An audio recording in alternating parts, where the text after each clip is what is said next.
Edhe pse ishte një ndër premtimet kryesore parazgjedhore, transporti publik pa pagesë për banorët e komunës së Tetovës ende nuk është përmbushur.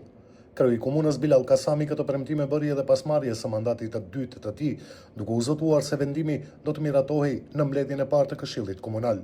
Sot, në mbledhjen e katërt të Këshillit, transporti publik pa pagesë nuk është fare në rendite.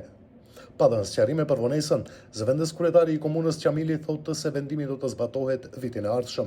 Padyshim se premtimet që kemi dhënë gjatë kampanjës zgjedhore do t'i shndrojmë në vepra. Ne jemi duke punuar intensivisht, duke përgatitur dokumentacionin në kushtet e nevojshme se si do të funksionojë dhe mund të them se shpresojmë se viti 2026 do të fillojmë me transport publik falas në Tetovë.